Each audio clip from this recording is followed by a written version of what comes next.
But is he 1,000 times savvier than I'm capable of being? I would argue no. So if that's true, then a $9,000 per hour earnings potential is within the realm of being realistic. And so one thing I do want to ask you is, you mentioned Dave Ramsey and Robert Kiyosaki, which is like complete opposites of individuals, finance people, when it comes to their opinions about finance. Now, we came from Dave Ramsey and we did the debt snowball. We were going to do the debt-free screen, but we came to a point to where we realized this was not what's going to make us successful. Yes. So with understanding that Dave Ramsey has a huge following and your understanding of credit and how to best utilize it, how do you go from Dave Ramsey to Robert Kiyosaki? Well, I actually went from Robert Kiyosaki to Dave Ramsey. Oh. So I took the opposite path. Robert Kiyosaki was one of my early influencers, and he completely changed the way that I saw the power of other people's money, as he has done for however many millions of people at this point, 30 to 40 million people. The problem with his approach for me personally was, as I grew over the years and I borrowed money to grow, I became increasingly uncomfortable with the state of my financial affairs. And whether that's right or wrong, where Dave Ramsey actually is correct is that a lot of the time it's not a math problem. There's a psychology behind all of this. Mindset. And, how do you quantify the value of a good night's sleep or peace of mind? At the end of the day, once I surpassed $1 million of debt, that was a kind of a breaking point for me, where I started to seek other information. And that was in the mid 2000s. That's when I first was familiarized with Dave Ramsey. And I really, liked the passion he had for, his distaste for debt. But, ultimately it really was a middle of the road for me that allowed me to really find my maximum trajectory, where I was able to really hit a pace. And so I've created sort of my own unique collection of philosophies through the apprenticeships of so many other people. And, I think Bruce Lee taught the same thing. It's just, learn from everybody and then pick and choose the stuff that works the best for you personally. And so that's what we did. And we created this formula for success where, maximizing our ability to generate income producing assets while simultaneously minimizing and over time accelerating the elimination of liabilities and the expenses of life that we really just don't care for. That allowed for us to really hit this compounding effect that we call cash flow stacking. And over the years, there's been this evolution of how that's been accomplished. And I love what, I saw that you had Garrett on as well. I didn't watch the interview, but I'm familiar with his work, and I love the stuff that he teaches. We're two peas in a pod as well. Denzel, the recent interview that you did, listen, I cannot say it as eloquently as these two guys are going to be able to express it. One thing I always admired about Nelson Nash, the godfather of the infinite banking concept, was his ability to educate and to tell stories. I've never been able to do that at the level that I wished I could. But what I can tell you is this, that while my evolution process is taking off, I'm realizing areas where I'm able to prioritize my attention and my research and my development, my stress, my focus, my care, and that prioritization process is really what's led to my personal results. So cash flow, again, is spending less, making more. The spending less component was something that I obsessed over for years and years and years. Over a decade, I obsessed over the spending less component because I was such a rebel in what I was learning from Dave Ramsey that I just refused to accept that life had to be about beans and rice. It just wasn't something that intrigued me in any way, shape, or form. I'm thinking there has to be a way that I can have my cake and eat it too. No pun intended, right? But I was more interested in the cake than the beans. And so for that reason, the spending less component had restrictions. It wasn't about, reducing my lifestyle spending. If I want expensive coffee, or if I want to socialize, if I want weekends away, if I want to travel internationally, I don't think I should be told no. The math might suggest I should, but I still am going to resist that. Whereas future interest costs, unnecessary taxes, higher insurance premiums, those are things that were obviously expenses that I was happy to do away with. And so I would pick and knit and just continually dig at these budgets and at these cash flow crunchers to nickel and dime hundreds and then into the $1,000 or $2,000 or $3,000 per month results every opportunity I could get. Absolutely. And ultimately, I finally accepted that there was a maximum capacity to that. To achieve more than a couple or a few $1,000s a month with a household was unusual. And the higher the amount, the less typical. And in just the last decade, my focus has been redirected to the other side of the balance sheet, where I began to acknowledge that there was this flaw in my thinking, in that I had been operating from a bottom-up approach, where it started as a kid. I started as a kid thinking that my friends whose parents were earning $100,000 a year were rich. And that was the milestone. If you were making 100 grand, it was all about six figures, you'd made it. And so when I started to dissect that, it's like, wow, that's really, it's $50 an hour. Whereas you've got this other approach that I finally started to exercise my mind with, which I call the 0 to Bezos scale. And as I start to look into a human being with the capability of generating $8 or $9 million an hour, or $100 million a day on a bad month, that started to really change how I was thinking about earnings potential. And I began to reverse engineer from the top down. Well, what if I'm just 10% as capable, or even 1%, or even a tenth of 1% as capable as $9 million per hour? Yes. We're talking about $9,000, if my math serves me right. $9,000 per hour, every hour of the day, every day of the year, is, I started questioning, well, how is it that I could be 1,000 times less capable than this other human being? And the check boxes were pretty minimal. It was like, are there more hours in the day for him than me? No. Is he more deserving of it than I am? At one time, I maybe struggled with that, but as I began to work on self-love and things that Kellyanne helped me with too, I began to say, of course not, right? Is he maybe a nicer or kinder person? Not from what I've heard, I don't know him personally, but maybe not 1,000 times nicer. Is he more generous than I would be if I were that wealthy? I would like to think not. I would like to think I'd be more generous. So it boils down to intellect and savviness from what I can tell. And intellect really has no relationship necessarily with earnings potential. I've proven that. And it then boils down mostly to savviness. And I'm going to give him all the credit in the world on that. But is he 1,000 times savvier than I'm capable of being? I would argue no. So if that's true, then a $9,000 per hour earnings potential is within the realm of being realistic.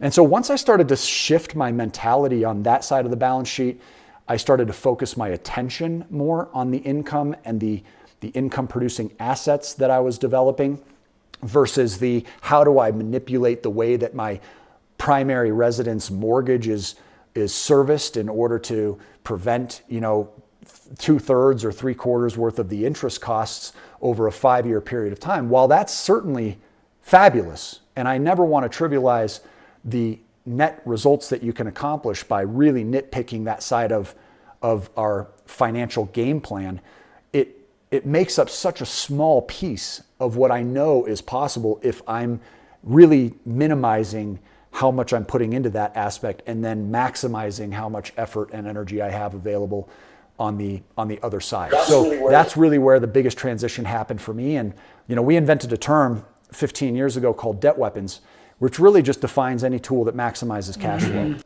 Most often we use the term debt weapons associated with a lot of the lending instruments that we are pursuing and teaching about. And I always tell people that the single most powerful debt weapon that you will ever get is developing an extraordinary income. It cannot be surpassed. There's no way for you to overfund your cash value on your policies better than having an unbelievable income. There's no way for you to develop the lifestyle you want. There's no way to avoid the banks more easily. There's no way to worry about never borrowing money again or to paying off debt faster than having unimaginable amounts of revenue coming into the home. So it is my personal suggestion that people look outside of their focus, which in most cases I think is way too narrow, and really start to consider the literally countless ways that there are to make extraordinary amounts of money today than ever before. So I know that was certainly a long answer to your question, but that's really how I've come to where I am today is looking at how to go top down.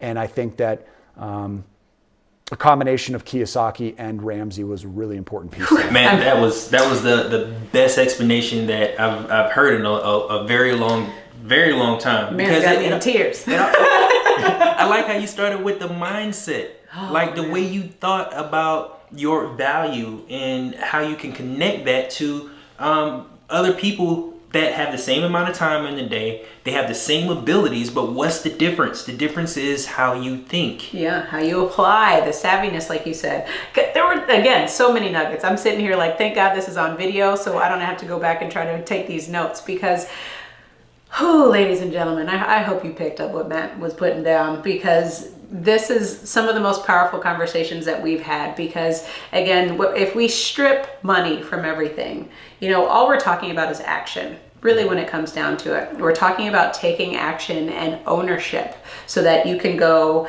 further financially, so that you can own your own lifestyle, right? Because that's all we're talking about is taking action and ownership.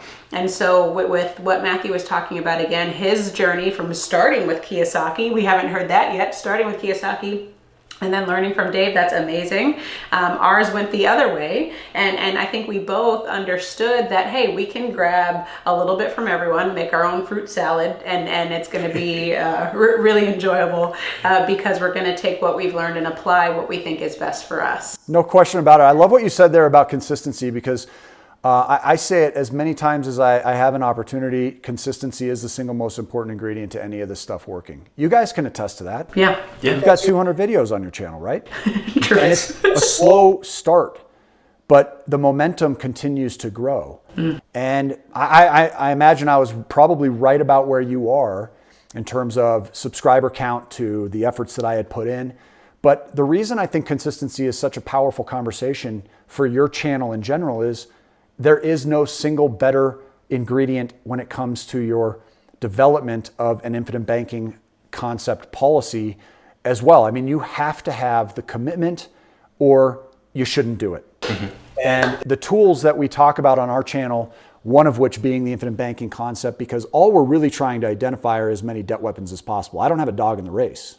I'm not an agent. I don't get paid. What I can tell you is it is a phenomenal tool for the right person. And there are a lot of people that it's not a good fit for. Just like the concepts that I share in general are not a good fit for such a huge percentage of the population, because those people are best served by someone like Dave Ramsey, who frankly is there helping the historically fiscally irresponsible people get back into a position of being consistent. What lacks with Dave's common audience is consistency. Wouldn't you agree with that? Absolutely. 100%. Yeah. So I'm glad you mentioned that, because that's a huge takeaway from this conversation is people just have to be willing to stick with things. And unfortunately, part of human nature is that we're quitters. I can't even count how many times I've said I would love to learn Spanish. And how many times do we get and fall off of diets or pick up hobbies and don't stick with them? And people wonder why they don't achieve specific levels of success, and it's because they're just not willing to put in the long-term efforts that are necessary. But I do want to encourage people to know that for those of you that are entrepreneurial, that have really sort of that deep bug where it's never gone away, you've probably felt it since you were young, that it does pay off eventually in the long run. I mean, you just have to be willing to keep going after it. And thankfully, platforms like this, channels like yours, it's the biggest cheat we could have ever hoped for. I mean, we think back to our years in school, and it was obviously frowned upon to, pay somebody $20 to write your essay. But now that's the environment we live in. We live in the environment where you can pay someone to show you exactly what you need to do. Mm-hmm. And then there aren't any excuses anymore. And so the one mistake I think we made is, we tried to pioneer our own path. That was the hardest revenue I ever generated, was from VIP coaching. Now, eventually, after more than a decade of grinding, it turned into a really profitable business. But, from the very beginning, it was the most bizarre thing anybody had ever heard. It's like, oh, you're suggesting that you should have a guide that's more experienced, that has been through what you're saying you want, to show you how to do it less painfully and more effectively, and you want to charge for that? You out of your mind? It's like, oh, well, tell me how that's different than, hiring an attorney if you're sued for $200,000. But if I want to show you how to save $150,000 on your future mortgage interest, it's somehow outrageous. That was the type of resistance that I had to go through because nobody had heard of it before. Now, thankfully, for platforms like YouTube, this is normal. Conversations that we're bringing up today, this isn't unheard of. And so it makes it a lot easier. Mm-hmm. My recommendation to anybody that's out there is try not to reinvent the wheel. Yes. Literally, maybe you even have an invention. One of my close friends, Dennis, helps people take ideas from their mind and bring them to market. Literally inventions. My recommendation for most people is get established on certain things before you go into other types of revenues that might pay off down the road. And that includes things like real estate. A lot of people are not fond of my opinions about real estate. I love real estate. I've been obsessed with it for 20 years or longer.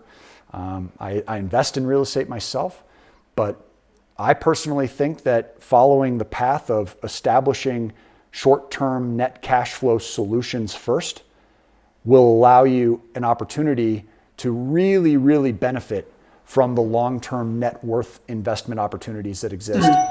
And even some of the bigger windfall type of income potential that you could get from something like, say, fixing and flipping real estate. I think fixing and flipping real estate can be a tremendous opportunity, but it also will wipe someone out who's not equipped to deal with an unpleasant flip. And so being able to really get your core in place and do so with a very limited risk, but a very high upside potential is now easier than ever before. You can't even imagine what's possible with $10, $20, $30, $40, or $50,000. Oh, man. From a long-term rental standpoint, that might be one house. That might be two houses. That's $500 or $1,000 a month in net cash flow. Whereas if you just took it and tried to solve the short-term net cash flow equation with it, you might be able to generate $5, $10, $25, $50, $100,000 per month. At which point, imagine how many different policies could be funded. So my personal opinion is solve the short-term net cash flow equation and then invest in your long-term net worth assets.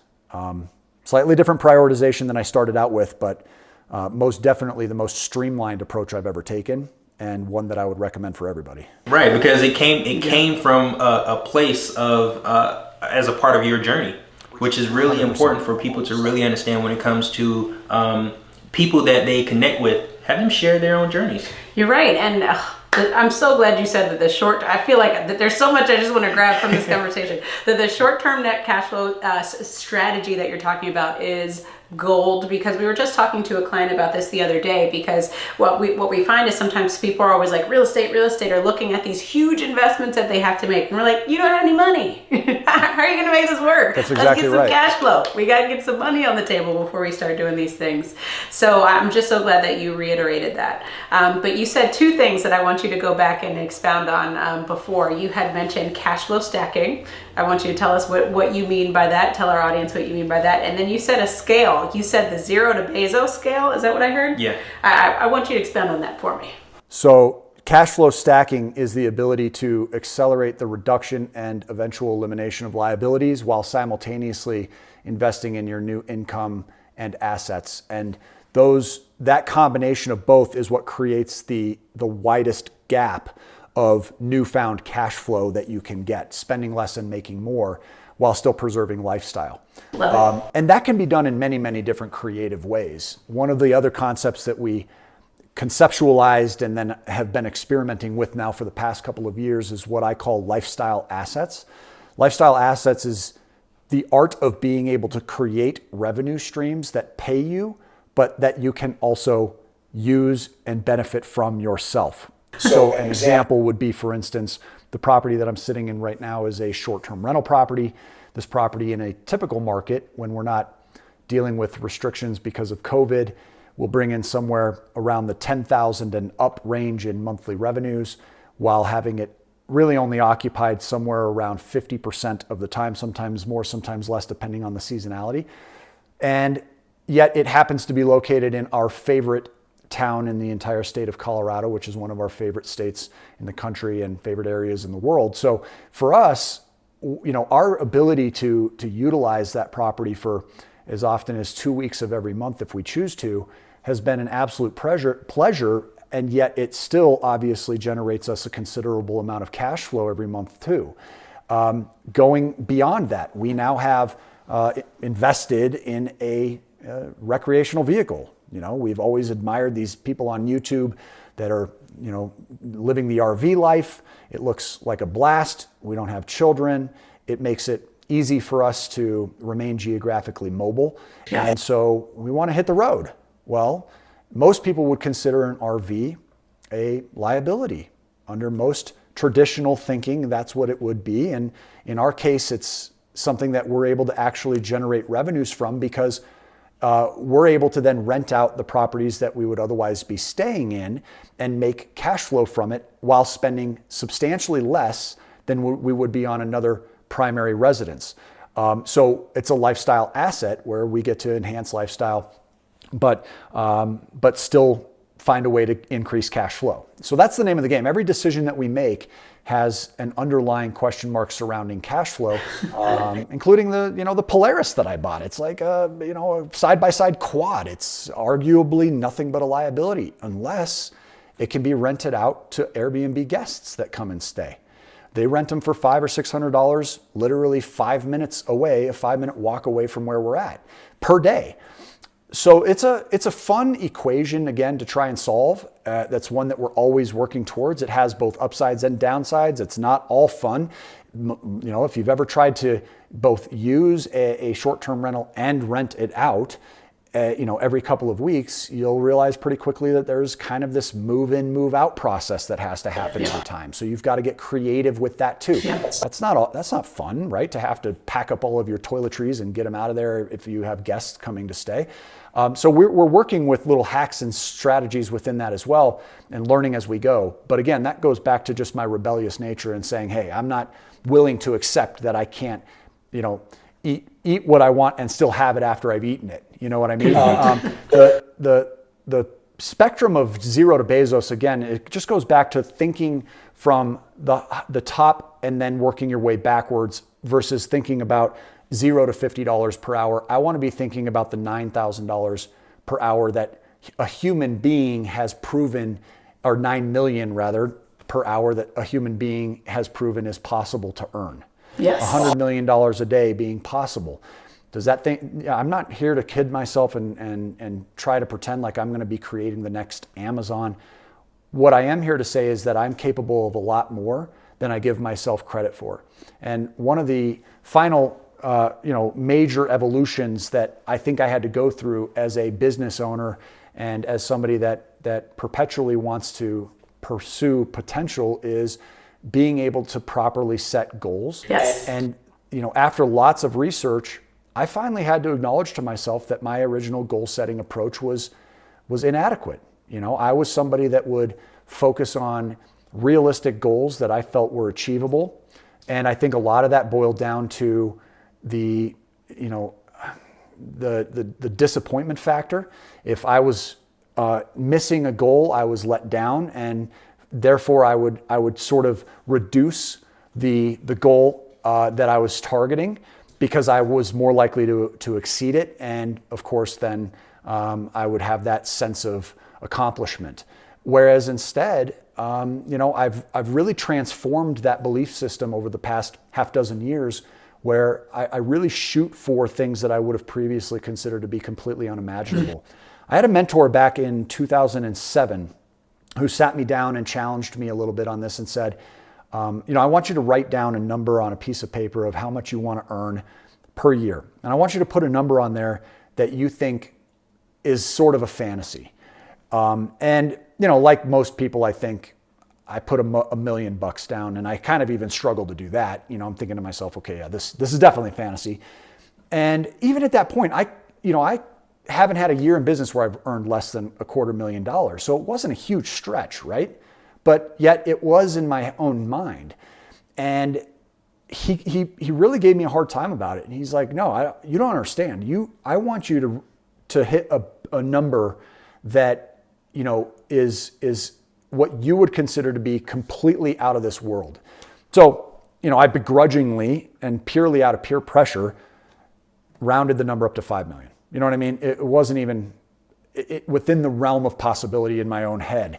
But I did it, and he wanted me to print it off and tape it to the refrigerator and the mirrors and in my car and, save it on my screensaver on my computer and everything like that and just stare at it every day, which I did for multiple years. If we don't generate over $5 million from just YouTube this year alone, I'm going to be frustrated. That is how far along the mentality has become from 12 years ago. Mm-hmm. Now, I've been accused of being both a slow learner and a fast learner. I think it's really case by case. In a lot of cases, I am a slow learner, and it doesn't have to take 12 years to adopt a lot of these types of concepts into your own mind. And if I can be a bridge for that gap for many people, then that's great. That's why I like to have a channel and be able to teach my beliefs and share my experiences, because I want to cut that down.